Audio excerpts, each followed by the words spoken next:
Thank you very much, Jan Øberg, for giving me the opportunity to interview you in these tumultuous days of importance for world history. Um, what is your evaluation of the current world situation in the context of the transition from one world order to another? Well, that transition, and thank you for having me, is going very well for the majority part of the world. That is about 85% or more. Not the least thanks to China's various initiatives for security and a common future for humankind and the Belt and Road Initiative and all that. It's only that those who live in the West have not understood anything of that change. And if they have, they will not accept not to be dominating. And that's, of course, the end of the West. You can either join the rest of the world or you can become isolated and self-destructive. And it's a great pain in my heart to say the West today is now self-destructive. There's nobody who wants to destroy the West or occupy the US or conquer Europe or something like that. But that's how we react to everything that happens. And we feel threatened in the West because there is this, situation after whatever you say, 300-400 years or whatever, where the West cannot anymore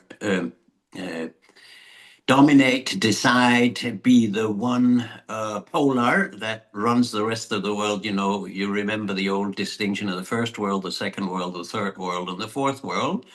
And the fourth and the third and the second world is now moving upwards, and the first world is moving downwards. And that is painful, of course. It's painful to get very old and frail and be on your deathbed, but there's no reason to be so aggressive. And that aggression, that militarism that has swept over the whole Western world, particularly in Europe, but you wait and see with Trump, that is self-destructive because you cannot both have economic development, prosperity, welfare state, cultural creativity, technical innovation, etc. if you're also spending horrendous sums, wasting, I would say, horrendous sums on the military and preparing for war all the time. Your mind is on how to fight the next war instead of how to create the good society. And that will be self-destructive. There's no doubt in my mind. It'll be self-destructive for a few more years. Then it will be obvious even to the West that it is falling, declining. It will have a Pravda moment, as I used to call it, when they found out that most of our mainstream media have been lying to us about all these kinds of threats everywhere. And finally, I would say what happens is just natural. It's a big change. But this macro-historical change that tells us that empires are going down, all empires go up and they go down again. There's no empire that has lasted forever. This is a natural law.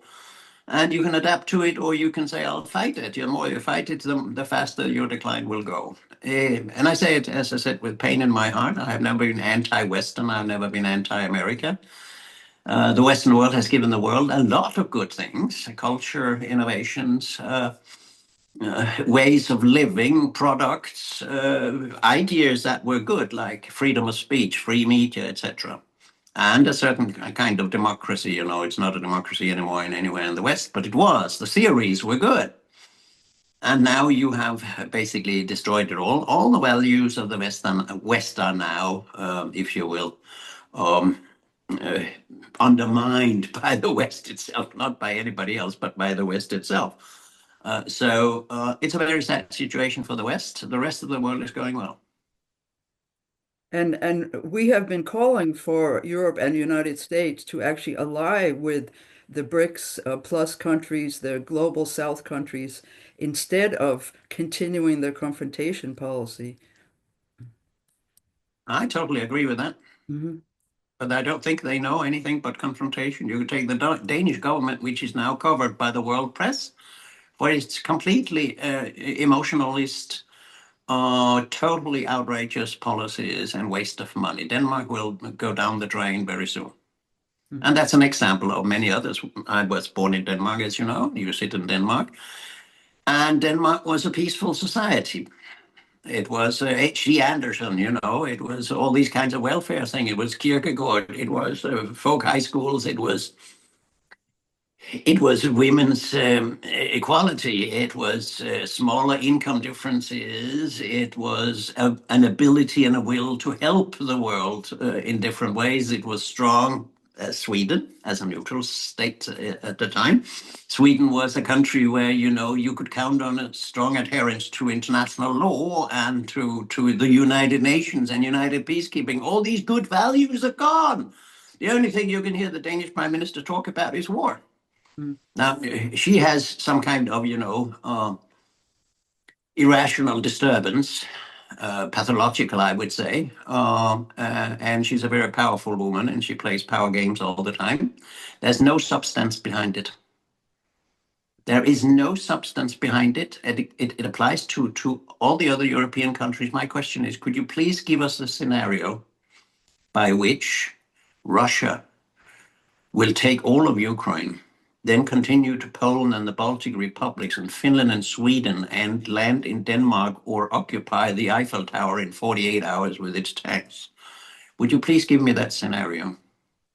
For a country that has a fraction of NATO's military expenditures and weapons and manpower, and for a country that has not for 3 years been able to, you may say willing to, I'm not a military expert, but has not been able to take more than about 15%, 20% of Ukraine.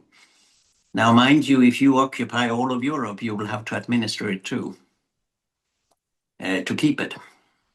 As if, Russia also was not big enough already. I mean, these things are fantasies. These things are constructions in the minds of people who are emotionalist, who are irrational, and who are damn dangerous. So they are adding to, believing that they are making the West strong, they are adding to the decline and the accelerating. Mette Frederiksen, the Danish Prime Minister, talks about accelerating and just put 50 billion Danish kroner in more after several hikes into the military yesterday. And she said 2 more years and then we will continue upwards. That is not to accelerate. That is to accelerate 2 things, not peace and security, but war and Western decline. She doesn't see it. My first interview with you was actually on February 21st, 2022, just 2 days before the Russian military went into Ukraine. And the chairman of the Schiller Institute, Helga Tseplerush's response was to call for a new a new international security and development architecture, where the security interests of all nations were taken into account, and the principle being one humanity first. And you spoke then at the Schiller Institute in Denmark's online seminar on the subject in May of that year. So why do you think this is important now? And what would important aspects be of such an international security and development architecture? Well, that's very simple. Intellectually, in terms of values, the problem is how to if you how to implement it with the present leaders whose mind is totally set on militarism. It's a militarist thinking. We're deep down into a cultural militarist crisis. It's very simple: a strong United Nations, reformed, much higher budgets, much more efficiency. And that's what we should talk about, because we talk far too little about the future, and we should talk much more about the future, because you cannot shape the future by means of being in the present or thinking of the past. It's like you cannot drive to your goal in a car if you only look in the rear mirror. That's what the whole Western world does, with the exception again of China, which is looking into, the front window to see where we're going the next 40 years. So future thinking is important. Common security is the only relevant theoretical or conceptual way of seeing it. We can only live on this globe together if we have common security. That is, we are safe with the others when the others are safe with us. That was the not very creative, but very important idea of the Palme Commission. The Palme Commission, Olof Palme, the prime minister who was killed shortly after. The idea that security is not against someone, it is to understand each other in such a way that we avoid misunderstandings that could lead to a blow up. Third, it means global governance, that is to do something about the democracy or decision making, which today is basically national politically, but is global for those who are in the economics and the military sector. These two sectors are, if you will, intellectually more advanced because they think of the globe as one system, you know, intercontinental ballistic missiles and interventions and all that, and empire building. And people who are sitting in the finance and corporate sector, they think globally. Whereas democratically, you and I can only vote for our own government and the municipalities. That's totally grotesque. The whole political sphere is behind the economic and the military sphere in terms of maturity and relevance. So I'd like to have a global democracy. I'd like us to, for instance, elect the representatives of our countries to international bodies. I'd like to elect the person who will represent me in, be it NATO or the European Union or the United Nations or OECD or whatever. And we could, by means of modern technology, we could vote for global issues globally.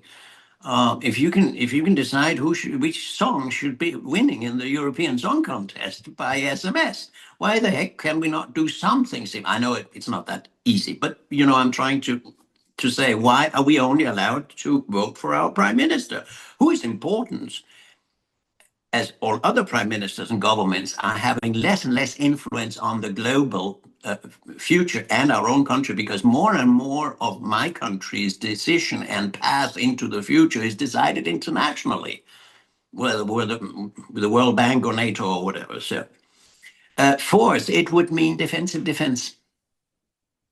Deterrence must go. Deterrence is a sick idea. Nobody knows what it is. Everybody talks about it. Deterrence means, let's talk, my friend, with me pointing a pistol at your head. Meaning, I can kill you where you are, 5,000 kilometers away. I don't have the intention to do so, but if you don't do what I say, or if you do something I don't like, then I'll be able to kill you. Now, then we have the naive, self-centered idea in NATO, for instance, which is built on this bizarre idea that we can persuade the Russians that we have no bad intentions and we will never use these weapons. It's the same. People say we have nuclear weapons for deterrence. This is bullshit. Sorry for my words. It's a bullshit, because if both parties know that nuclear weapons will never, ever be used, then there is no deterrence. You cannot deter a cat with anything when you at the same time say, I'm never going to use it. That means there's always a possibility of using your weapons. Now, so we have no bad intentions. We just expand NATO against all promises to Mikhail Gorbachev. We also tried with Ukraine as the 11th country that we should never have gone into, but we have only good and peaceful intentions. I mean, how on earth can anybody believe that the other side, if you have empathy, which is a human value, I would say, but it doesn't exist in politics and security politics. How on earth can we accept that somebody how can we expect, that somebody would accept that type of policy as peaceful? So defensive defense means defensive military. That means less destructive capacity, no nuclear weapons, short range. It means helicopters to protect your borders rather than fighter aircraft and intercontinental missiles. I'm just giving you a hint. The most defensive defense you have in history is the Chinese wall. It's a very difficult thing to get over if you try to invade, but it doesn't threaten anyone. That can be done by a lot of modern technology, etc. That's what we need. And then we need a European United Nations. We need, because we have had this long-term confrontational situation, the first Cold War and now the terrible, much worse second Cold War in Europe. And therefore we need, exactly as Gorbachev said, we need a European common house where we talk about things, where we have a conflict management discussion forum, like a European Security Council with Russia, where we talk about things before they run into violence. You know, every situation can be seen as a conflict. And what we need to learn and come down from the trees and stop the military, industrial, media, academic complex is to deal with the issue, not who is right and wrong. That's a sick idea. It is what is the issue that stands between the parties here. The parties there, the issue here they cannot solve.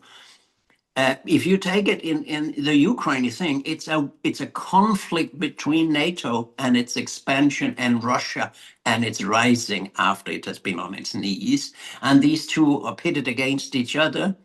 And they both use, to a certain extent, you could say misuse, of course, Ukraine for their purposes. Now, that's not a matter of who is good and bad. It's a matter of here is a problem that the parties could not handle.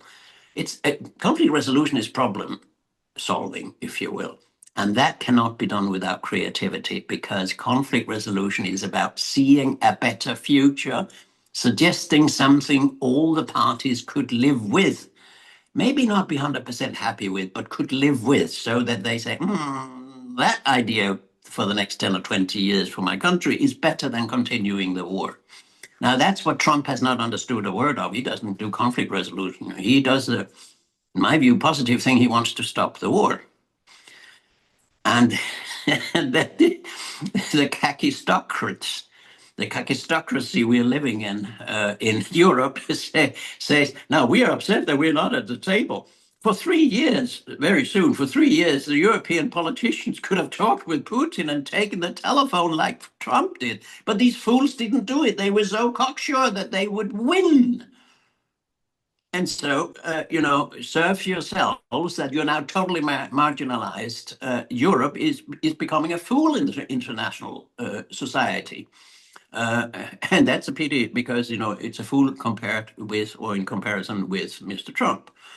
He's only doing what he had said all the time. So back to the question of, finally, how to create a more secure structure of the world, I would say peace education, peace culture. Cultivate that idea. Do make people, give people a chance to do peace services instead of military service. Build down the military, industrial, media, academic complexes. We have one cluster which is outside of democratic control. Eisenhower said it in his farewell speech, wasn't you may remember better, 61, 62, whatever, 61 probably, where he said we have a military industry, he called it the military industrial complex, which is outside of control, and in the long run, it can be a danger to the US society. Nobody's done anything to debuild it, because it's part of the deep state. It's a part of the deep state anywhere, not just in the US, in Denmark too, or Sweden, or wherever we're sitting. So we have something we have to build down. We have to tear up some of these military structures that create a terrible world and a terrible waste of resources, and then build something new, as I said, defense, global governance, a stronger United Nations, a UN in the Europe, etc., etc., etc. There's no limits to what we can do with a little creativity, but there's no creativity left in politics. There's no vision. Ask any European politician, where would you like to be in 40 years? Where would you like to have your country in 40 years? They will not tell you anything you would bother to listen to. Let me ask you, how can an economic development perspective and China's Belt and Road Initiative aid in the pursuit of peace? For example, in the Middle East, if it were combined with a more broad recognition of the Palestinians, and also in Ukraine. Well, let me say that it's not a simple theory, but you can say, if you cooperate with, have frequent contacts with the other side, those you have a problem with, or you don't have a problem with them yet, but you don't want to have a problem with them in the future, then you build cooperative structures. You have a project together. And whenever you have a project together and you strive for equal benefits, If it's exploitative, like the West has been through vis-a-vis the third world, it doesn't work that way. But if all the parties see, hey, I'm winning something, it's a win-win, as the Chinese call it, a cooperative project or structure, then we reduce the risk of war. It's much more difficult to kill people you know, or people you're dependent on, or people who give you benefits. Whereas if you don't know people, if you exploit people or you are exploited, a hate comes up at some point, the sense of unfair treatment, the sense of, you know, this will make me in a worse and worse position, means uproar. So you can build peace into structures. You can build peace into trade. You can build peace into investments. You can build peace into a multi-decade macro project as the Belt and Road Initiative, which is now, I think, encompassing more than 140 countries, just the NATO and the EU being outside, as stupid as they are. Instead of participating in what is humankind's most largest and most visionary cooperative project. We're just isolating ourselves, as I said in the beginning. So there's so many things you can do if you have vision.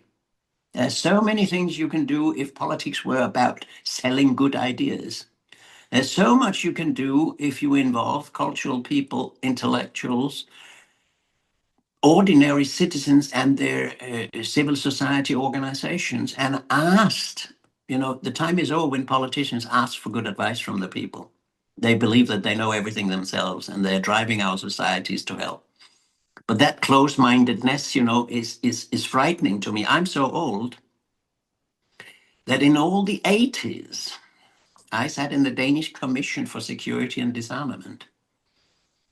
Also through the 80s, I was with my colleagues at Lund University, where I sit in Lund, southern Sweden. I was part of constantly writing papers for the Ministry of Foreign Affairs, going up to Stockholm, sitting a whole day discussing texts. What does deterrence mean? What does this mean? How do you write this on page 2? How does that compare to what you say on page 10? It was people who were intellectuals who made decisions and wrote speeches. And I sit today and say, and I use the word kakistocracy about our leaders. Kakistocracy is the opposite of aristocracy, which I don't support either, but kakistocracy means governance by the least able and the least good people. The lack of knowledge among people who play with nuclear war in the Western world is deeply frightening to me. The weapons have always been there. Weapons is a sick idea. Seems to be weapons is something people want in all cultures. Nuclear weapons is what you see also everywhere, which is totally, immoral to have, unethical, useless, cannot be justified in any way except because the others have them, we will have them. But the lack of knowledge, the lack of being able to handle rationally complex problems, the ability to see what happens if we send the signal. You heard the word, it made me sick to hear the word signal. We're sending signals. Yeah, you're not sending signals. You're making the situation worse. These people are dangerous, and people are much more dangerous than the weapons. Because if you put terrible weapons in the hands of people who don't know what they do and are imbued with group thinking, you will at one point have a catastrophe. Because at the moment, there's nobody who can get through to deaf and blind leaders in the West and say, you are on the wrong track for the following reasons. Madam Prime Minister in Denmark, there is no threat from Russia, but you can provoke them to become threatening. There is no threat from anyone. You don't need all this military. Do something more constructive with the money you have. She can't be reached. We're in a situation in which democracy does not permit people to reach their leaders, and the leaders do not consult. Sweden signed half a year before it came up in the Swedish parliament. Sweden defense minister had signed in Washington the agreement about 17 US bases in Sweden. It's a democracy that you sign a binding agreement for 10 years with 17 bases in what was once a neutral, peace-loving Sweden. And then half a year later, you take it up in the parliament, and because of propaganda, media, and everybody else being behind that stupid, very dangerous, very counterproductive, peace-defying, peace-destroying agreement, you take it up in the parliament and it passes through. You know, that's one of the things we should be very careful about in the Western world. From the right to the left, militarism is now the answer to everything. You don't even have a left anymore. You don't even have a social democracy.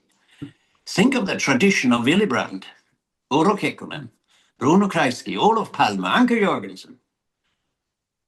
These people had, one, a sense of what war was. Secondly, they were intellectuals compared with today's leaders. Let me ask No, you. these things are dangerous. I'm pointing again and again to the fact, wake up, friends in the West, because otherwise, you know, what is it they say? If you sleep in a democracy, you will wake up in a dictatorship. It's a very famous quote of a German author whose name, unfortunately, I'm right now forgetting. If you sleep in democracy, let these things happen, you will wake up in a dictatorship. That's where the West is on its road to. Sorry. The Schiller Institute has proposed many economic development programs around the world, including an oasis plan for the Middle East. And they are visions of a future we can work towards. And you have spoken now in the interview about the need to think about the future. In a recent interview, you quoted George Bernard Shaw, which Robert Kennedy Sr. also used to say very poignantly. You see things and you say, why? But I dream things that never were, and I say, why not? So, why is it important to develop visions of the future to inspire people? As you say, something our Western politicians lack.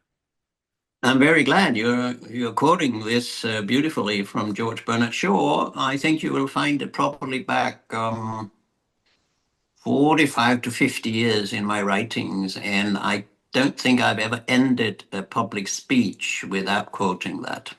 I deeply believe in that, and that's because one of my mentors were Johan Galtung, who always said you haven't done your job as a scholar before you have, one, done empirical analysis of reality, two, criticized it according to some values, it's not good enough, and three, suggested what should be done. Remember, the largest work on the dissolution of Yugoslavia was written by three peace researchers, including myself, Johan Galtung, and Håkan Wiberg. And we called it Yugoslavia, What Should Have Been Done. 2,000 pages online. And that is what peace research is about. It is, and that's what peace movement is about. A peace movement that can only criticize weapons is an anti-militarist movement. And that's good. It's important, but it's not a peace movement. And we basically have no peace movement today anywhere. Because people do not think of how to solve problems. They criticize what is bad, and they don't ask why not. See the world as it could be and ask why not. And that's what I see as my task as an intellectual to do, together with my colleagues in the Transnational Foundation. We've always done that.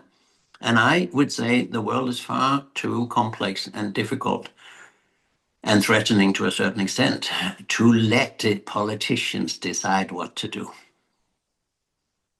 You cannot put up, a critical study of something and then expect politicians to make it a better world. That time is gone. We could, once upon a time, we had good leaders. We don't have any leaders today, only bad ones, if so. In the Western world, well, there might be a few exceptions, don't get me wrong, but the level of peace, and peace has disappeared, for Christ's sake. There's no peace research left. There's no peace discussion. There's not a peace, is a word never mentioned in the media. And I haven't heard a politician recently say peace, except, weirdos like Stoltenberg saying the road to peace is weapons and warfare. I mean, we are already, Orwell would be, envious of the reality, because it's way beyond what he envisioned. So all kinds of visions are so important. Idea debates, and don't shoot them down with the argument that this is not realistic. Because the only or most unrealistic thing is to do what the Western world is doing today and believing that it can survive, or that the world can survive with a West that behaves that way. We still have far too much weaponry and wrong thinking to believe in that. So I would say we need a popular uprising everywhere, protest against what is happening, but with positive visions of, all you fools, it could be done completely differently and we would all benefit. Why don't you do something good for humanity? Why do you only do something bad for your own people, or evil for your own people and for humanity? It's so much more of an intellectual, moral, and cultural push than it has to do with this eternal discussion about geopolitics and who moves and do that. I'm sick and tired of all these discussions because they never come to a few exceptions like Pascal, but they never get to more than commenting on the madness and interpreting the madness. We don't need that anymore. Uh, we have 3 minutes left in our time here. I I hope we will live would longer. Um, I first I want to thank you so much for the interview. I invite the listeners to go to the Transnational Foundation for Peace and Future Research homepage and the Schiller Institutes, and also participate in the weekly International Peace Coalition meetings that the Schiller Institute initiated. Last week we had the guest, Dr. Naledi Pandor, the former foreign minister of South Africa. Very special meeting. But in with the 2 minutes we have left, uh, you are a conflict resolution expert. What are your most important advice to the governments that are negotiating now in the Middle East and Ukraine? Get all the parties on board. Don't discuss just with one or two or three. Secondly, find out or define what is the conflict that stands between them, or the different types of conflict, the cluster of problems that they have with each other. Don't talk about who is good and who is right and good, or wrong and bad. Third, use your vision if you have any, or ask people of culture and others to have a vision for the whole Middle East. Israel and Palestine is about the whole Middle East. Johan Galtung, my mentor and dear friend over 50 years, who died a year ago, made the best plan so far for the Middle East. I think it was 1973. He had been to all the places and talked with all the people on all sides. And then he applied the idea, first of all, it has to be part that what you do with Israel Palestine has to be seen in a larger regional context. How do you do a kind of economic community that everybody benefits from? How do you do reconciliation and trauma treatment after all that has been? How do you tie that in with a completely different type of security and no mass destructive weapons in the region, etc., etc.? It's a very complex peace plan. He suggested it's on transnational.live if you want to read it. Much better than anything has been suggested since then, which is done by politicians who believe that they know everything, which they don't. Okay. So the approach to this is, and that's a very important final thing to say, those who can mediate must not be part of the conflict. I mean, Trump trying to mediate the situation in Ukraine now, when the United States is the main reason that we have a war there. Obama's regime change in Kiev in 2014, arming Ukraine, killing Russians, expanding NATO. It's all the work of the US, of course, with the help of the NATO allies. And now you have this guy saying that we are leaving, we're doing this and that. I'm telling you,